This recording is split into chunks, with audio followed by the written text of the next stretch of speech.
What up? What up? Yeah. Happy Tuesday, guys. Okay. So, you're probably like, yo, what is happening? No. This is third time's a charm, guys. This is the third time we're trying to record this. Can't even get through the first, freaking 15 minutes of this. The first time, we spontaneously lost power. It's a perfectly sunny day. It said there was tree issues. I don't know, maybe from a storm and it finally fell. Who knows? But we lost power and we use a desktop to record, so it went poof in the middle of it. Okay, then we took a break. We came back. Then we just got into it. We were flowing. We were having great conversation again. And then we look back and the computer stopped recording and it says overload and all this stuff. And so here we are, and we're just a little bit frustrated because we're both tired. It's been a long few days. If we can get through this first episode and then through the rest of the podcast, I'll be happy. But right now, I'm just upset, and I just want to throw my computer to the floor. Other than that, guys, I hope you're having a great day. So that's what's going on. The what up and happy Tuesday. It was great the first time, right? And then the second time, he pushed through and he made it good again. And then just now, I couldn't fake the funk. I was just like, oh God, this is what's happening. But we are determined, okay, because again, we never miss a week, and we got you guys. But we're just a wee bit frustrated. Here we go. So we're gonna continue on and have another good conversation on the first topic, and it's gonna record. And I'll probably be looking at the computer every 2 minutes now to make sure it's recording. Because we got a lot. There's a lot in this episode, and I just want to get it done. There's a whole lot we want to talk about. Before we do it, guys, if you're returning to this episode, thank you for bearing with us. What's going on? If you're new, hey, stick around. It's gonna get good. We're not always crazy. Yeah. I mean, we're always crazy, but oh my God, this doesn't always happen. I am Shadell, if you guys did not know, and I'm joined by my lovely wife, Lauren. Welcome to the PagingTheSimpsons podcast. We just had to, bring it down because, yeah. Very frustrated. Whew. It's, All right, guys. Before we get into this topic, I just want to plug an ad in for ourselves. If you are watching the video version of this podcast, we are currently rocking our Good Feeling apparel shirts. Lauren is rocking Women Against Patriarchy, which you can find on Etsy shop.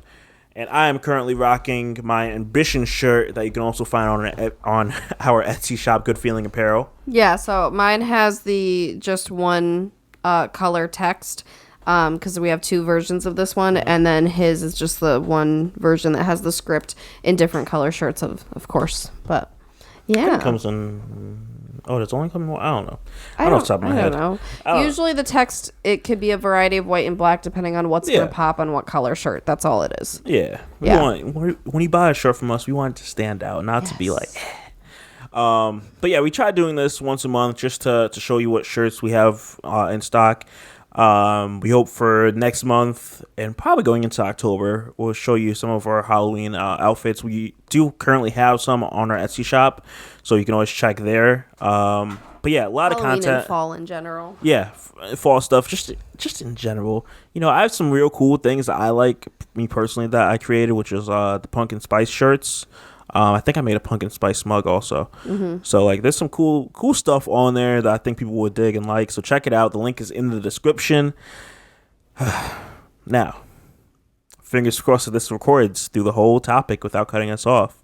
But for the third time, I want to talk about Chadwick Boseman's passing, of this man being 43 years young, passing away from colon cancer. And yeah, it's painful. I don't know where to go with this, since we've pretty much talked about it 2 times, and this being the third. We are not trying to make light of this. We were much more sad the first time we were talking about it, but we feel like we're repeating ourselves. But we're gonna have to, because they haven't heard. To start from a new leaf, Animal Crossing. It sucks. It really sucks. This hit me like Pop Smoke's passing hit me, where it's like, here goes a black person that is killing it, being successful in his career. Oh man, like there's no gimmicks. It's like you just knew what you got from Chadwick, and he did a lot of. You can tell he put a lot of effort in his work. And it just sucks. It's like a smack in the face where you hear like, man, this guy died. Like why take this person? There's so many. Yeah, right. No, I hear you. When you first came in and you were like, oh, do you want to be shocked? And he told me, I thought he was joking at first. Dog, I would never joke about someone I was like, away. what? Like, I just didn't see. I couldn't process that for a minute. I didn't see that one coming at all, which I know none of us did. Mm-hmm. But that just felt weird. I don't know. Mm-hmm. That one felt... It hurt. It felt unnatural. And I know, again, not to be selfish, and it's been, close to a week now since we found out the news. Some people are on the fence about this, about how, there shouldn't be a Black Panther, or there should be. I think there should be one, just for what he meant. Chadwick and himself playing the role, and just Black Panther being like that. I would say like top tier Marvel character, because you had like Don Cheadle, and he plays like kind of like the second Iron Man. I believe his character's War Machine or whatever. So he's like there, but like not there. I feel like he wasn't even much there for like Endgame, from what I'm remembering. Like he's a side character that's black. But like Black Panther was like, well, the top one is gonna be rocking through this whole like series. You're gonna see him in multiple movies, wherever the Avengers would be and all that stuff. So like I feel like it hurts. Like this guy was killing it. We were holding it down. Like Black Panther was a dope movie. It held up, against the top ones. I don't really consider Iron Man, because I never liked the Iron Man ones. But like Captain America and like all these other ones they put out. The Spider-Man movies, where it's just like it held up, and it probably did a lot better than the rest. It was the fact that it was record breaking and it was $1 billion picture is the thing, because that really just doesn't happen. I could be totally mistaken on this. I feel like they were just playing this in February. They had like some theaters were playing it for Black History Month. I don't know. I could be totally mistaken on that. I don't remember, because that was right before Corona hit, and then everything's a blur. So. Could be totally mistaken, but it sounds like that. I remember that happening, I believe. Like, it just, it hurts, man. So the thing with Black Panther 2, it was obviously inappropriate when people were like coming out, and that was the priority when like the second you found out he passed, because celebrities are coming out and saying, hey, this was a person over a character, like, knock it off right now. It's not appropriate in that moment, especially because people are like arguing over it, and I'm like, okay, this doesn't have to be like another politics thing right now. Like it's not a thing. Okay. I think there are people that are saying Black Panther 2 better not happen now because of this, and I just think that's not the way to look at it. Yes, it'll be different, and yes, they're going to have to change things. But first of all, I don't see Marvel just scrapping it all together, because they have forever had a lineup of movies and like kind of a strict schedule, and like how everything ties in together and all of that. So I don't see them just completely scrapping it. If anything, one, it could be a tribute, and two, for sure going to be a tribute. Huh? I feel like they have to. Well, that's what I'm saying. And so it could also, I don't know how they're going to rewrite it. That's not my thing. But I think it would be actually more insulting if they didn't do it.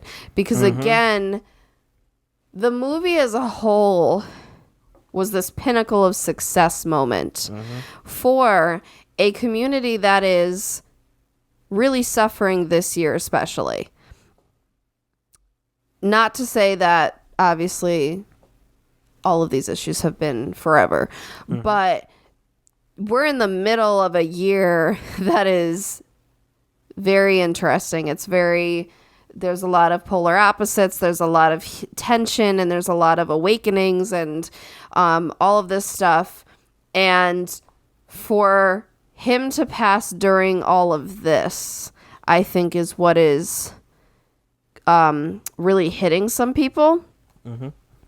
Because again, yes, he did other great work, but Black Panther was that movie. That was the thing for him. That was the biggest one he had done. That was had the most eyes on it. And it had the most impact because of the movie itself, because of the cast, because of what it meant to a generation and a community of people who, again, this was $1 billion movie. Not only is that not a super common thing, period, but among a basically completely black cast, pretty much, it's basically unheard of. And so this was a huge thing. You know, I just keep remembering, do you remember the video of the little kids? They had to be like in late elementary school or early middle school, in the lunchroom, and they're all just dancing, and they're like, hey, hey, and they're like on the tables, and they're like, and it was supposed to be before they all went to like on a field trip to see Black Panther. Mm-hmm. And that is what gets me, because again, I think of how even just when we were children, you know, there's this impactful photo I see online of the Barbie dolls and the dolls in general, of how it's like there was no representation there either. Mm-hmm. When I was a child, and it was like to every 50 white dolls, you got a black doll. Mm-hmm. And so when I see that video of all those children that excited, it really gets to me, because it's like, it's the seeing yourself in a good light, and it's seeing what's possible for you. And oh my goodness. I'm getting emotional, but that is so important for everybody, of whoever you are and whoever you are trying to be, and however you look like, and just all of it.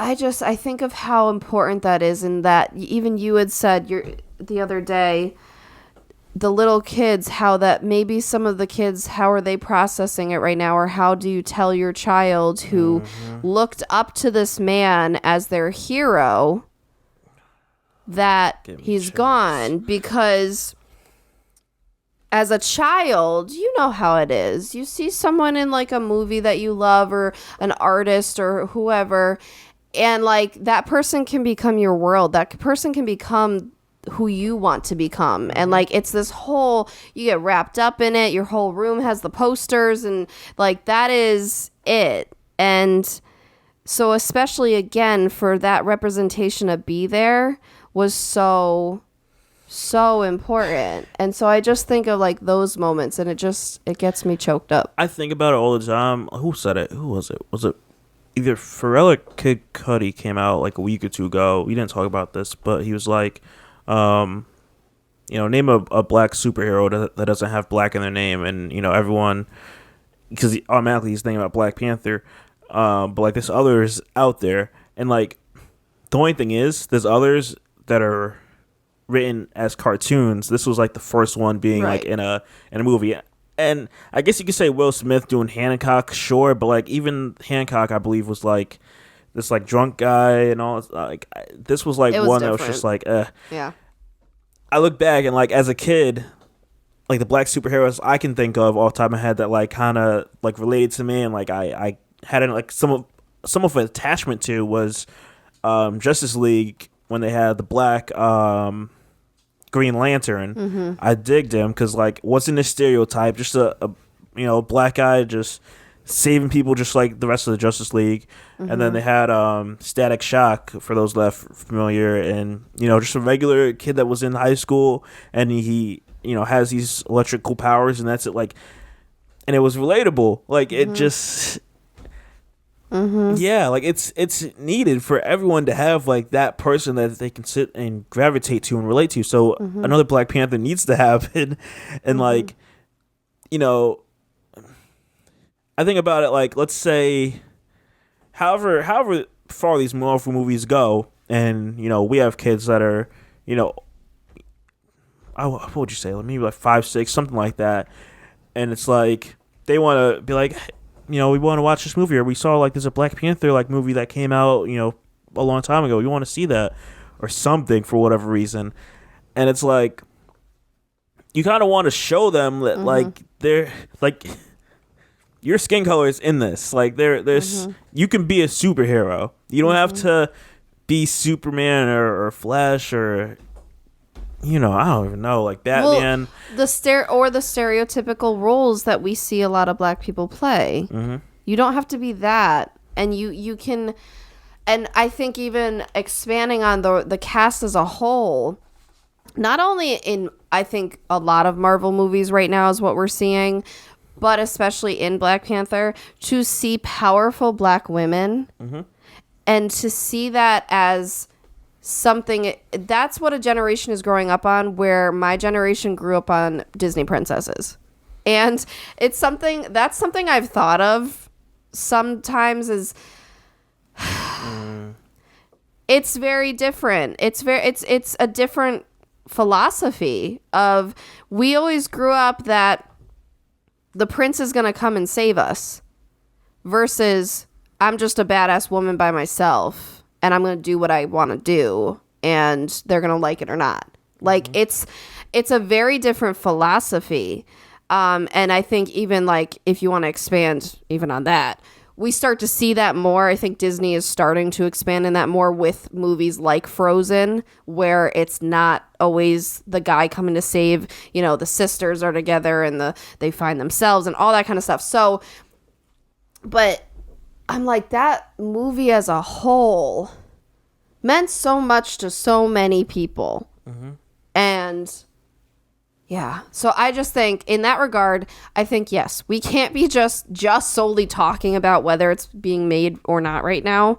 But I do think they are definitely going to. I don't see them ever shutting that down. They're not going to, because if you want to go there. You want to talk about the money aspect. Yeah, if you want to go there, and I know this is like not the mindset right now, they're a business. Black Panther was a massive hit. You really think that they're going to not make another, because you know that enough people would go to see it to make it worthwhile, even if there's some people that'll boycott it. You know it's still going to be a success. That second one with Chadwick would have probably killed it on top of it. It was going to blow it out of the water, yeah.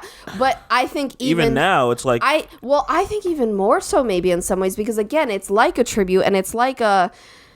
It's showing your support. Yes, like this means even maybe more now, arguably. So they're not going to drop it. So that's not a thing. But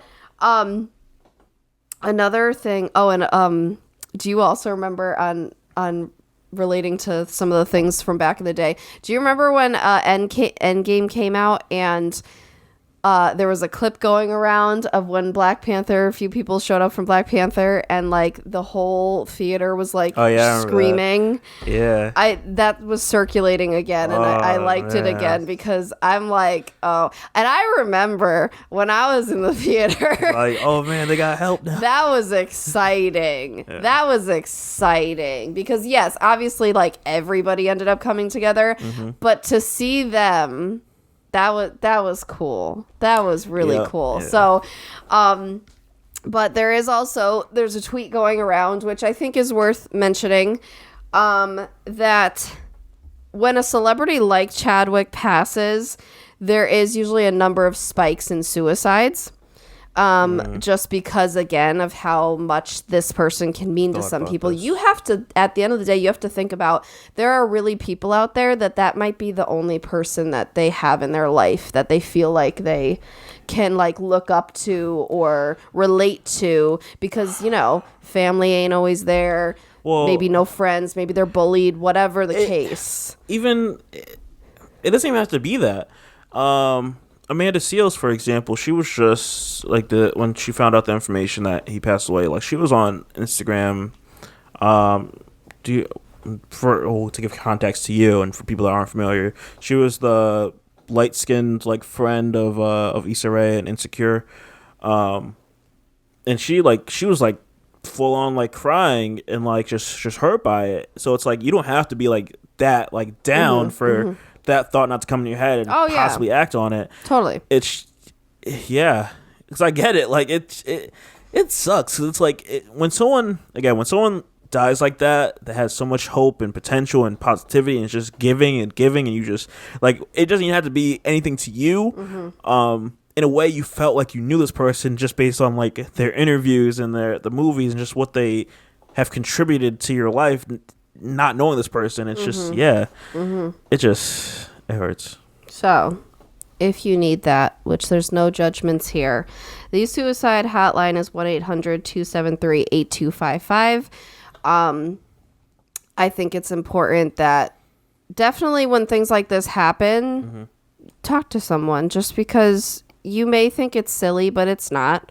And I think, again, that's kind of what we're talking about is so important here is someone like this especially had a lot of impact and a lot of positive impact and would have continued that. So, so that's important there. But he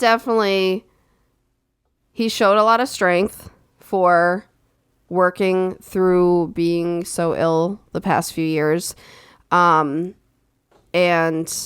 I mean, I respect the fact that he didn't make it well known because he let huge successes like Black Panther and the impact that made, he let that be the spotlight instead of, but he was sick. So instead of it being like, this was great because he did it while sick, it was, no, this was great because of what it meant and as a work of art and all that. So I think that's incredible. And you know what's even more incredible? The fact that his circle was tight. Because people knew at the end of the day. He couldn't keep it a secret from everybody. So whether it was cast members or crew or whoever had to know, the fact that nobody ever leaked anything. I saw a post that it basically was saying, like, those are the friends we all hope to have. Because, come on, for 4 years, no one leaked anything for their financial benefit, for their tea moment, their 15 seconds of fame. Wasn't even a rumor. Nothing. And even when you saw him looking a little more sickly earlier this year, no one just addressed it. It was a respect thing that it's like, no, this is your life, and that's huge to me. I'm like, that really is. That's the friends and family everybody hopes for because, that's wow. And just, but several moments in his career, of course, the past few years now knowing this, definitely get me emotional. One is the fact that he made it a priority to go and see cancer patients at St. Jude's and make things about them, knowing he was going through that. And I think that's incredible.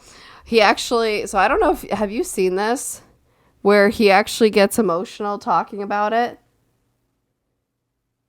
It's basically, he gets emotional about trading letters with kids with terminal cancer who passed before they got to see Black Panther, knowing himself like he had it. And I just, and then there's the Jimmy Fallon one that keeps circulating. That's a good one. You guys need to watch that. It's like 5 minutes long, and it's people basically talking to a poster of Black Panther and how much that meant to them, and then of course he surprises them. Man, the chills I'm feeling. Listen, get your tissues. The chills I'm feeling during this topic. Get your tissues, because I remember crying when that first came out. I was like, that is too much. Now, whole other level. So, yeah.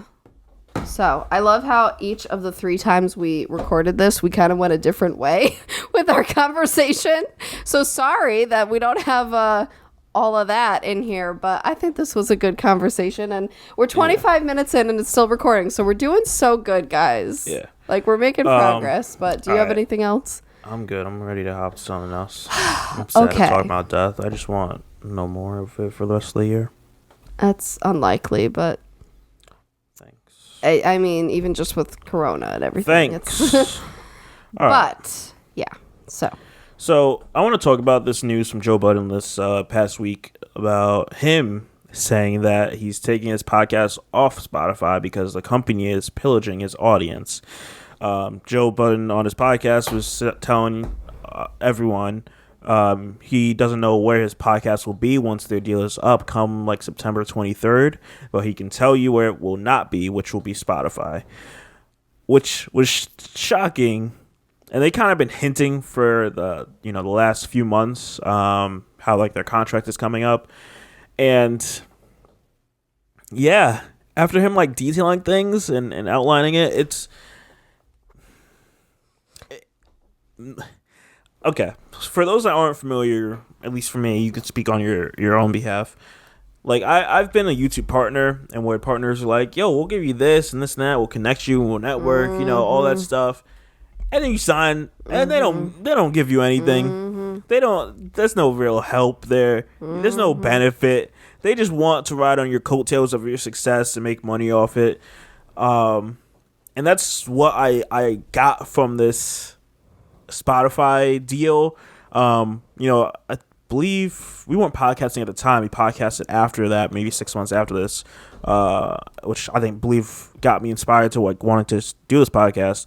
And after hearing this deal, it's just, wow. I find it interesting because it's a bold move, I feel like, on his part, not knowing any of the details, because isn't this like a huge payday?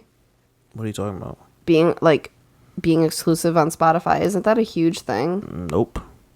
Oh, well, they make it seem I'm gonna like break it down. We're gonna get into it. So here's what I learned from it. Essentially, what I understood from Joe was, let's say that, so Joe Rogan, he puts his videos on YouTube, and he's only getting 100 million from YouTube for from his videos being on there. Views or dollars? $100 million. $100 million. That's great. He finds he's getting $100 million from putting his videos on YouTube. But the value, that's not the true value of that. Like, realistically, he should be getting, I said $100 million, he should be getting $500 million from his views on YouTube. Okay. But because YouTube is like, we're going to give you this, and then we're going to keep the rest. Yeah. So that's essentially what is happening. And he explain this where, and I don't remember this to the T, and I'm not sure if Amy Schumer's doing it, but how Amy Schumer started a podcast out of the blue, and it's kind of weird. And then they also announced that Joe Budden, because they signed deals around the same time, so they put Amy Schumer's podcast out first, assuming she's a celebrity, she has the bigger, I don't know what you want to call it, like bigger crowd. Following. Yeah. So they put her out there, doesn't do well. Joe kills it, getting millions of people checking in, for these episodes that come out twice a week, constantly killing it. Their numbers, I guess, within the first few months, they beat what they were their numbers on the contract. So to be fair, though, wasn't Joe was already into podcasting? Was Amy Schumer? No, but that's what they try to do. They just got Michelle Obama. Spotify just got them. They're trying to get Kim. They're trying to get people that aren't. But that's my point, is maybe he obviously did better because he already had a podcast following. I think that's different than a celebrity following. But they didn't believe that. They're going by the people that are actually bigger celebrities, thinking that they're going to bring a crowd in. That's why, again, they just signed Michelle Obama. And is Michelle Obama doing better than Joe? Because, granted, yeah, I want to check out Michelle's podcast, but I'm not really in a rush to go listen to Michelle's podcast. Right. What is she talking about that's interesting compared to what I'm getting from Joe every twice a week? And that's what, like, everyone he tried putting against him. Spotify bought Gimlet, which is a huge, like, podcasting network, you could say. Had a bunch of shows on it. They're not as successful as Joe. So you keep bringing up more people onto your platform, but I keep killing it. No matter who you're adding onto this, I'm the value. Like, what you're giving me and what I'm providing you. And then Joe's episodes are notoriously long. They're like 2-3 hours long. I'm aware, because you'll start listening to it and then you don't finish that episode for days because you keep like doing little nuggets here and there. I gotta finish it all. Oh my gosh, I'm always listening to Joe Budden talking in our living room. So, and it's smart. He was breaking down this as to why he does it, which is seeing how long people are listening for. And we like to stick it within an hour because I feel like that's feasible for me. I only do it for Joe as the exception. Well, right. And same. Honestly, when it comes to podcasts for me, I feel like if I saw over an hour, I don't want to. As it is, I like digestible podcasts, like nuggets of like, if you have like a 15-20 minute podcast, that's perfect because that's an easier, like, I don't like that. Okay, well, also my topics are different than you. I don't want to listen to 15. I want an hour. Okay, mine are more like business and self-development related, so I feel like it makes sense to do pockets of them and absorb that. But I'll do up to an hour because I do like some of those, but over that, that's a lot at once. I feel like you're not feeding me if your podcast is 30 minutes or less. As far as that's the knowledge false. It's totally dependent on the topic. Okay, you're because different opinions. For you and I like long form content. Right, when you and I go into these multiple stories, yes, because we spent almost a half hour just talking about Chadwick. So yes, that makes sense. But when it comes to if you're just talking about like this business strategy or something, you also don't want to drag it on if there's nothing else to talk about. But back to Joe here. Spotify keeps buying people and bringing them onto the platform. Joe's podcast is still outperforming everyone that keeps coming along. That's not surprising. At no point, so they, similar to our Call Her Daddy that we talked about a few months ago, how they, you have certain like goalposts in your contract. Once you hit this, we'll give you, this bonus, we'll give you that. So within the first few months of them being on Spotify, they already knocked it out. Yeah. So here comes like a year later, and they're like, I know we knocked everything out, but like, do we get a bonus now and everything? And I guess one of the executives at Spotify, they're like, we can't give you a bonus, but we can, I guess they were like downplaying it. They were like, we can give you a trip to this. And then after like some back and forth talking, they're like, no, we're not going to give you a trip. Then it scaled down and essentially got to the point where they're like, we can get you some watches, but it's not even new watches. We can get you some used watches. Like, you have to listen to these episodes they put out last week. Well, not you, but like anyone listening. You can have this chocolate bar. It's not it's even better than Hershey's. It's a little more lavish than that. It's not the most expensive chocolate, but you can have this chocolate bar. That's like what this feels like. That's a slap in the face. And I salute Joe like 100% of how much like information he's giving, because that's nerve-wracking. I didn't think about this, but yeah. And Jay-Z has said this before, where like these record labels and like these, now we're moving to streaming platforms. Yep. These streaming platforms need these artists. Right. They don't need the platform. Mm-hmm. So it's like, if I'm bringing you millions of people listening for hours on your platform, and then they're playing songs, because Joe plays songs at the end of their podcast, they pick I don't know, maybe it could be whatever it is, whether it's like an old song or whatever they play, and then those people are probably going on Spotify and being like, oh, I'm going to save those songs. I've done it a few times. And, after them doing like a 2-3 hour podcast of them staying on that platform, now here they go, and they're staying on it more by them looking at the music that Joe just shared on Spotify or on whatever platform it is, more so probably on Spotify, of these songs that you can add to your playlist now for you to stay on it even more. So it's like Spotify's sitting there using you, not paying you for the value that you are bringing to the platform, and just like, it's whatever.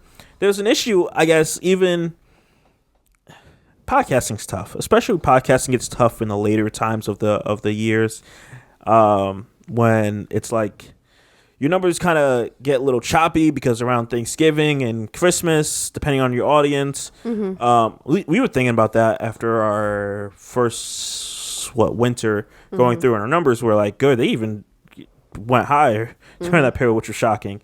But like that's always like you're unsure, and like during that period between Christmas and New Year's, they're like, we want to have a break. Like we've been doing 2 episodes. We were doing that for a good while, doing 2 episodes a week.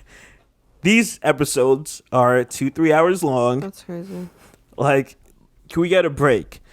And Spotify was like, well, we don't know. I mean, maybe you can pre-record an episode, isn't that? And it's like, you guys don't know my audience. Like, they're not gonna go anywhere. It's kind of like that fear, like when you have like what the YouTube thing, where it's like YouTubers always felt like they had to always have some pre-recorded thing whenever they were gone for like a month or whatever. And it's like, oh my God, can we talk about how it's a YouTuber thing that if you were on a schedule and then you stopped, or like even if you were sick or whatever happened, and you always have to come back and apologize for not being there or not having something. It was always like this big deal, and I was even wrapped up in that. It's so annoying. Like you're still a human, but somehow it's like, oh, if I missed a day or 2 days or whatever, but it's the biggest deal. Things have changed now, where it's like, it's not. If people are following you and liking you and supporting you, they like you for you. Yep. You can be gone. Like, it sucks. Sometimes on podcasts, they'll take a break during those like slower times for Christmas and New Year's, Thanksgiving.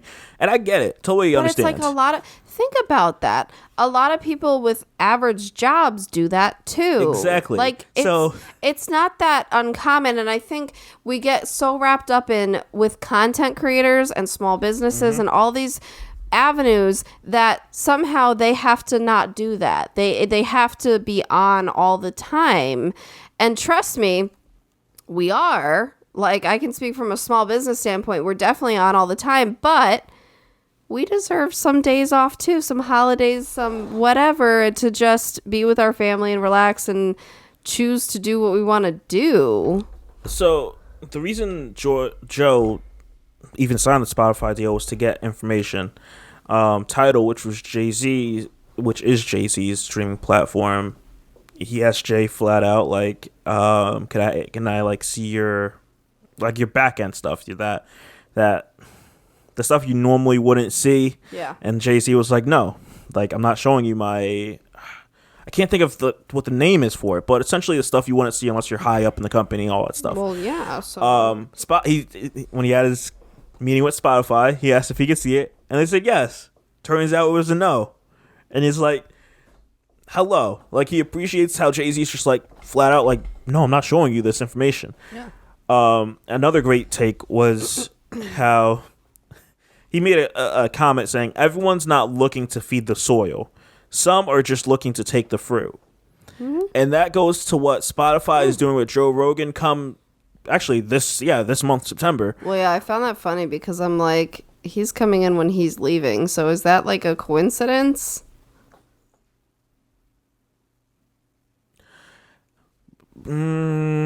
Possibly, I'm not sure. Because this had to be in the works a little longer than just not now. Sure, because Joe also said in his podcast that no one has reached out to them to negotiate their deal. And normally that would happen, being 3 to 6 months or whatever before your contract ends. So it's just like, and not that they would want to now, but it's just like, oh, hold up. Before I even get into that, again, check out this episode, the last 2 episodes they put out, because it details it way better than I could. But Spotify came with one agreement, I think like a year in, about how essentially they wanted to take everything that everyone had. It was pretty much like a give me all you have. Mm-hmm. So they wanted to take Joe had like the pull-up series, wanted to take that. Anything Rory did, they want to take what he did. Anything Maul did, they want to take what he had. Parks, you want to make an album with someone, we're going to take that. We want to take everything and bring it to Spotify exclusively. Mm-hmm. But what they were offering, the value to the money exchange was not worth it. And one thing, going back to the Call Her Daddy thing, is you don't want to give up your IP, your goddamn. Can you say it better than me? Because I don't know the word you're trying to say.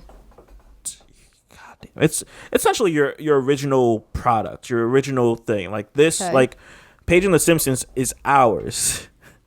We don't want to give up rights of this business that we are building. Right. Saying, yo, we can give you guys, what's a number that is reasonable for us? We can give you guys $100,000 a year if you sign over the podcast rights to us. Mm-hmm. We'll give you bonuses as you hit intellectual property. Yes, there you go. I couldn't. I was racking my brain. I'm like, IP. I know. What do we own? I couldn't say it properly. Yeah. I tongue twist myself. Yeah. But got it. Yeah. At the end of the day, it's grimy how these companies are signing Joe Rogan, for example, and all his content's gonna be there except for his clips, which his clips are going to be a guiding tool to bring you over to Spotify. Mm-hmm. So he's doing the same thing that they did with Joe 2 years ago and doing it with Joe Rogan on a major scale. Mm-hmm. Now, granted, Joe Rogan may be cool with that. He may have gotten the value of what his podcast is worth. Right. We don't know. But it's just or he may just be okay with it, because let's be real, at the end of the day, not everyone gets the value of what it's worth, but they'll also just do it. I don't know. Some people are just like, well, this is a better opportunity. I don't know, but it really makes me look at these deals differently when you're like, that's true. They want your audience. That's it. They don't care about you. Maybe that's why they didn't talk about renewing with Joe Budden, because they were in talks with Joe Rogan, and maybe what they're paying Joe Rogan is already so much that Joe Rogan, Michelle Obama, possibly Kim Kardashian. I'm like, maybe they're trying to go that way. It makes completely no sense. Completely no sense, because yes, you can't, numbers don't lie, but maybe that's why. I'm so curious to know how this Michelle Obama podcast is doing, because, no offense to Michelle Obama, great woman. There's nothing that really is moving me to listen to anything that she's saying. Yeah, I hear her book is good, and I would argue that would probably be something to check out, but a podcast that's different. I don't know. I'm not really.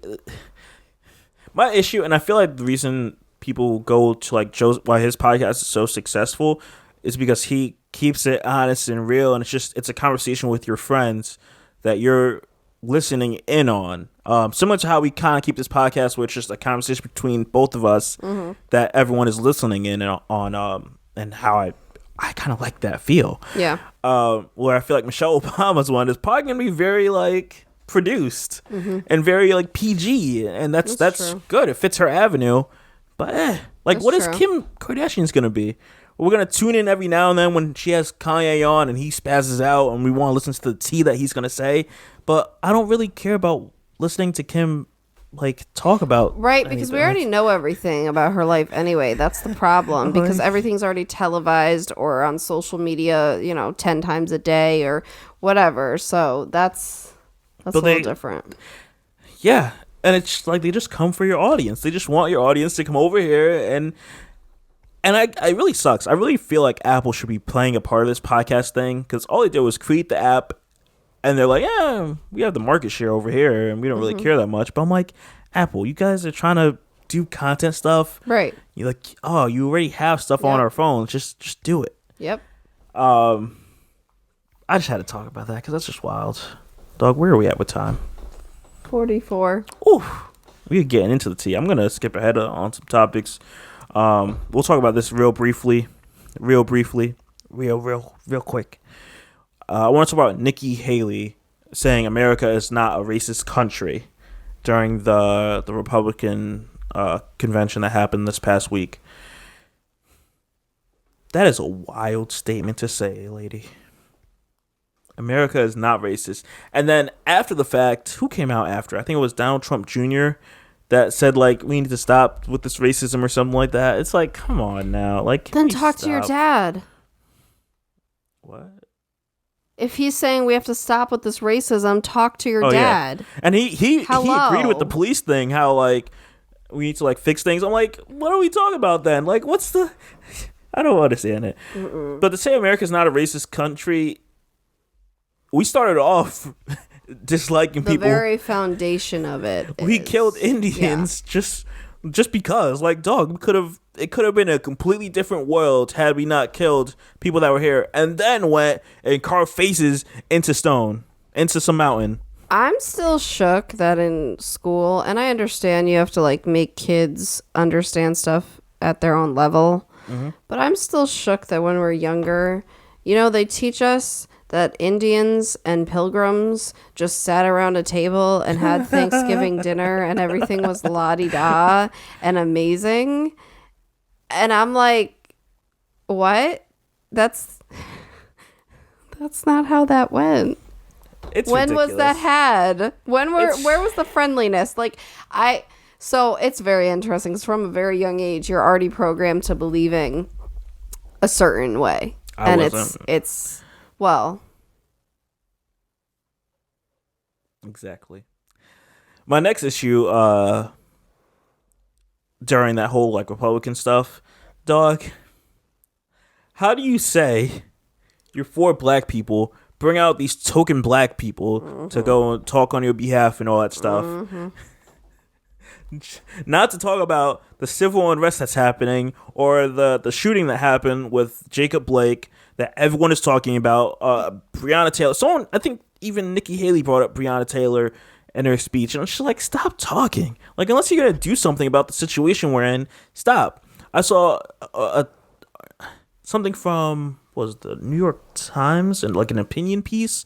And someone made a good point that, yeah, Trump is not the president of law and order. Like, he's the president of law and disorder. Like, he's not controlling anything. The coronavirus was pushed on to governors. Like, it wasn't... He didn't... And that's why a few podcast episodes ago, we said, like, common sense is... Like, that's the fight we're dealing with. Like, people not having the common sense. Yep. It's pretty clear what we're going through. We're brushing it off. If we're not impacted by it, I don't care. Like if my guns and my freedoms aren't taken away in front of my face, it's not happening. Ridiculous. I just had to talk about that. Just trying to skate on through because, guys, we like to keep this within an hour. If we go over a little bit, that's fine. The next thing I want to talk about is something that's completely different than all these topics that we have covered, and it's an icebreaker to get away from the wildness. What? That's an understatement. Oh. So. Get ready, guys. Brace yourselves. So, this woman called the cops because she thought store-bought meat was a penis. Yeah. All right. Good night, guys. So, after finding an oddly shaped penis... What? Oh, it's called... Goddamn, my bad. An oddly shaped... My bad.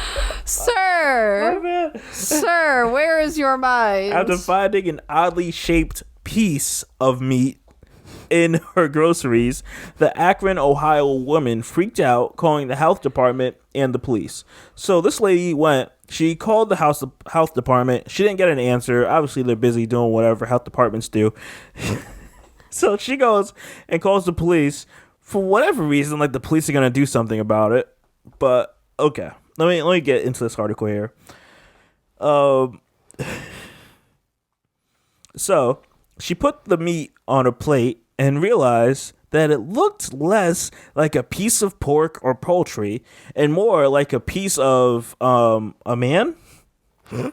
It's got the folds, she said. Oh! Prodding it with a fork. Upon further investigation, there's a hole at the tip. Oh no. Oh no. So this lady then became convinced that the meat was actually a human penis, and her first call, like I said, it was to the health department, but no one answered, so she called the cops. Several officers came to her house, and according to this lady, they weren't immediately convinced that it wasn't a penis. Wait, so they thought so too? There wasn't. Well, okay, so I feel like it's not that crazy to call the cops if you think maybe this was like a cover-up kind of situation. Because then, like, this is like, what? Was this a homicide or something? I'm not calling the police. I feel like that's some movie stuff where, like, oh my God, they chopped out the body. I mean, it's possible. It could happen. Right. Oh my God. This lady, I guess, this is from her Facebook account because they took, like, a little screenshot here that's like, this is an article from Vice also. What? Listen, yes, I washed it off before cooking it, but it didn't look like that until I cooked it. Ma'am. You know it shrinks.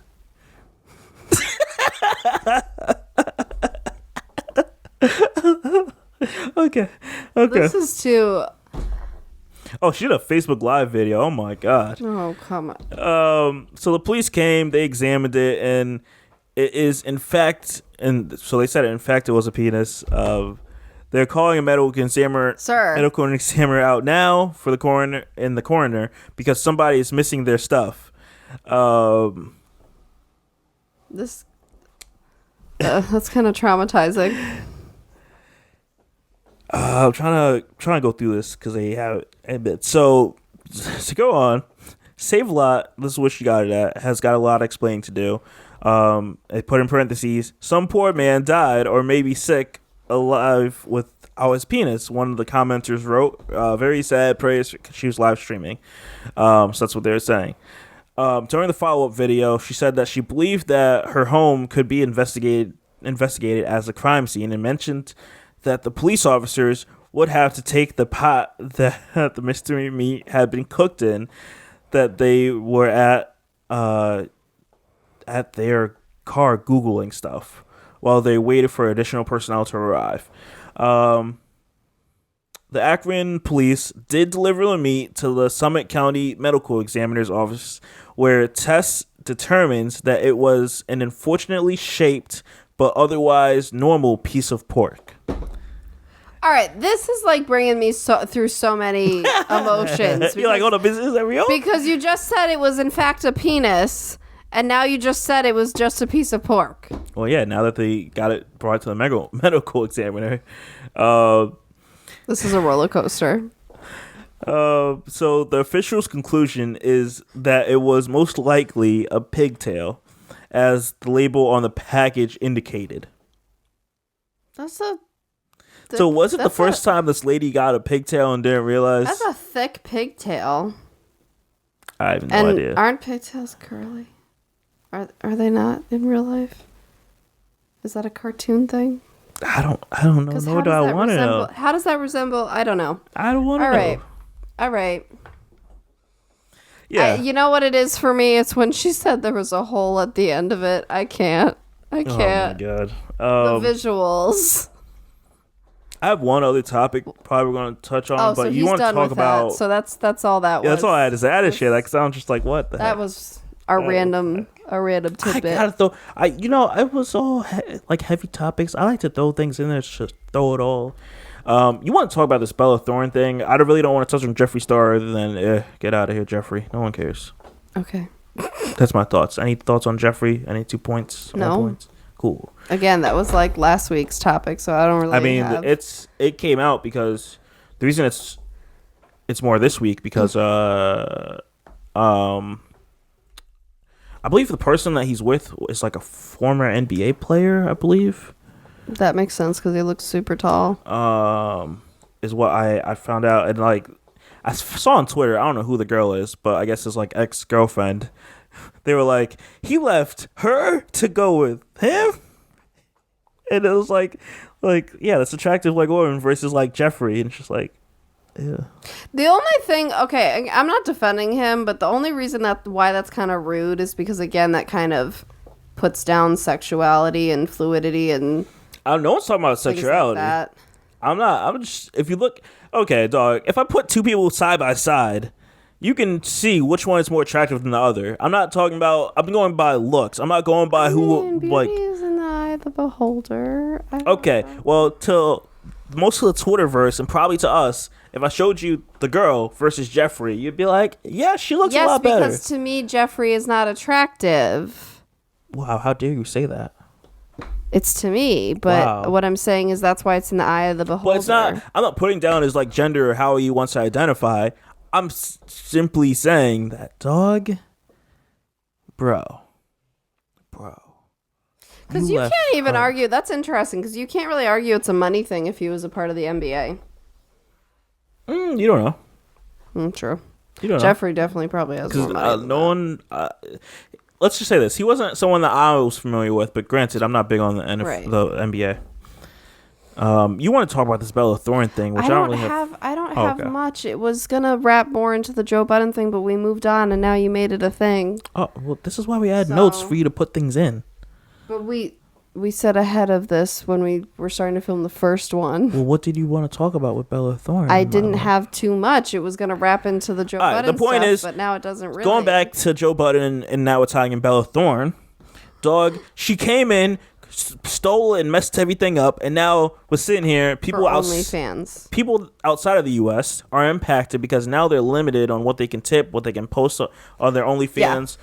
All that stuff, all because of Bella Thorne. They can't make the same amount of money. They can't get a bigger tip anymore. Like all this stuff. Which the reason I'm tying it in with all this is because it was like what Joe was saying on the podcast, and I can't remember what the line was now. I thought you were going to bring it up.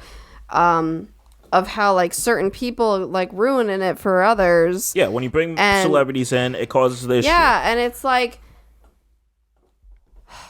she didn't have to come in here and make $1 million on OnlyFans when people have been thriving on OnlyFans more than ever since the virus started, and that sex workers have had safe work on there and things like that.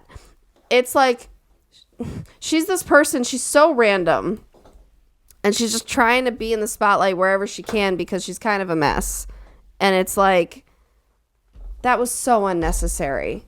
And it's like, especially as a celebrity, you're fine.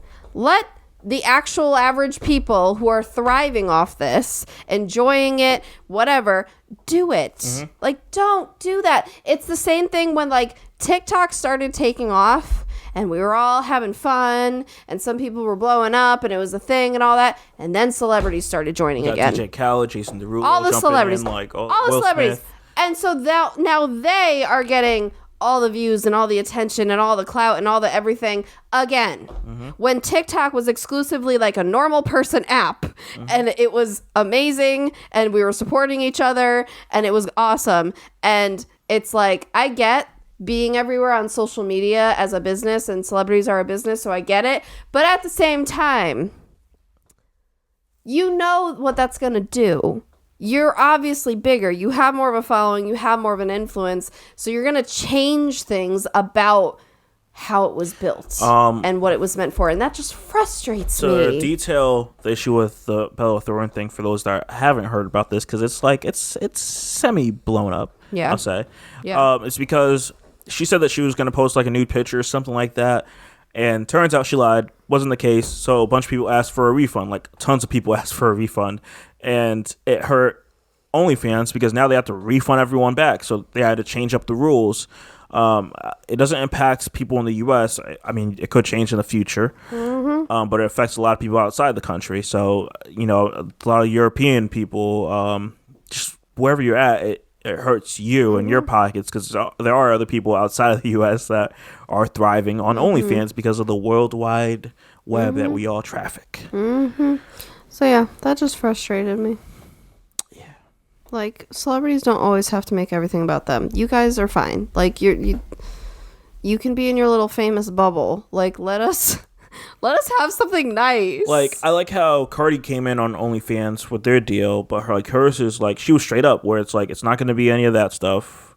And it's going to be more so of like a separate place for me to address gossip, and kind of just have her own like hub for like, if you're a true fan, you can go there, pay and be a part of it. Right. Which is good. No one has an issue with, but Bella Thorne is just ridiculous. Yep. lastly, the last topic that we're going to cover here, which I find is super interesting and I want to get your thoughts on. And this is kind of going to take over the place of the relationship advice topic. There's an article from Apple Insider saying how an iPhone makes you 76% more attractive on dating apps. Facts. Dog. I'm going to say this now. Regardless on what it is, dating apps, Facebook, Twitter, whatever it is, I don't know what it is. Whenever I see a person, whether it be a guy or girl, take a selfie or whatever, or more so when you're in the mirror, and I see your phone and it's not an iPhone, it could be an iPhone 4 for all I care. I'm kind of just like, oh, you got an Android. Like, it's no. There's a classism with the iPhone. I don't know what there is. Oh, there is. No, I always experience that when it comes to texting. When it turns green, or like when you put a new contact in your phone, you don't know what they have.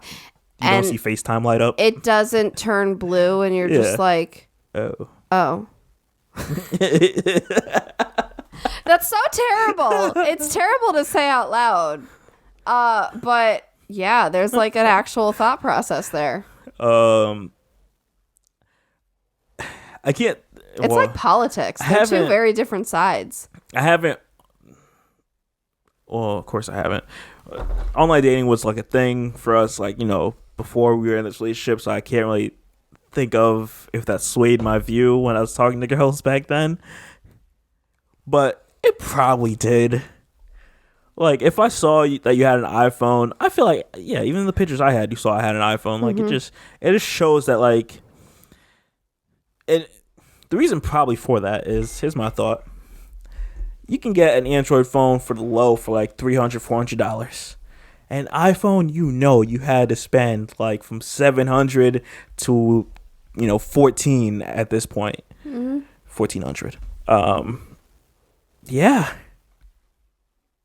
It sucks. Wait, here's a good question.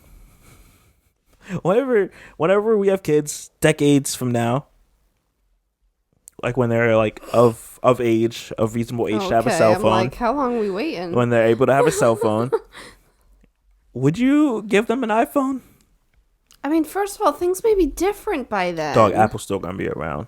But I mean, I'll put money on that. Well, when they're a certain age, sure. But I'm like, I hate these when there's 5-year-olds that have them. Like, I don't agree with that. Would you give them a watch? I mean, if maybe they wanted it as like a Christmas gift or something. Dog, they better have like some little like tag device I can throw in like my kid's backpack or something. Track them all the time. Okay. She's saying she's not for it. That's what that. I'm not, but I'm like, we were just talking about a watch, but okay. Because I'm like, hold up, watches you may take off. I don't want to waste all that money if you're gonna just take it off. Daddy, this is uncomfortable. And again, if they talk like that, they shouldn't be getting any of these devices. That is too young, sir. Oh god. I'm talking like, if they're a preteen or a teen or something, and maybe like the watch, like, as a Christmas gift or something like that. Like, no, I'm not just gonna freaking hand my kid whatever they want as far as all these expensive devices. But if they slowly like accumulate them, kind of like what we did, whatever. What if they're like, Mom, Dad, my friends all have phones. Like, can I get an iPhone specifically? Because I can't do an Android. That's where parenting comes in. I can't have an Android. I can't be looking like everyone else that doesn't have money. I never said they would get an Android. It's such a stigma. That sucks. Like, I have friends That's not all it is, though. Some people do genuinely like those things better. Like what? The Androids or I'm saying the stigma that, like, iPhone people are like, up there. Even when you're not up there. Pretty much. Because, yeah, like, I have friends that like Android just because they like it. They like to customize things. I just like my phone to work, so I don't touch Android. Same. And it's easier for me. It's easier to understand. Exactly. I just want my phone to work. And now everything syncs up. So it's like with my computer and everything, like that's how they get you too. She's telling you that she's in the garden, Apple, and you guys have her money. She's ready to drop money on those headphones when you bring them out this year. And a new Mac. That's probably within the next couple of years. She's ready to give you all the money for years to come. You're welcome. Make you a $5 trillion company in no time. Probably. All right. On that note, I'm done. I'm tapped out. The fact that we did this for the third time is just draining to me. Look at that. We love you guys. You're welcome. We right, hope guys. it was worth it. This is going to be our last ad of the episode, as always. Please check out our Good Feeling apparel shop on our Etsy page. The link is in the description down below.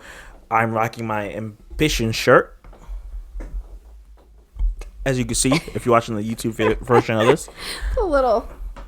Yeah, and you're rocking your WAP shirt. Because you got that WAP. Wop. You know what? I'm done. What is it about the end of these episodes? Every time lately, you gotta make some dirty remark. It's not fun if... Well, that's that. Never mind. What? I was gonna say it's not fun if the homies can't get done. Like, hold up. hold up. What am I? You gonna pass me around like a piece of meat? As long as it's not penis shaped. Oh, Jesus. All right, I'm done. You walked right into that one. Okay. Yeah, check that out. Guys, I see that the fam is growing. I see it growing. And I just want to know everyone's thoughts, their questions, their opinions, their views, all that good stuff. The dog is getting ready because she's like, yo, they're wrapping up. It's time to go. She knows. It's weird.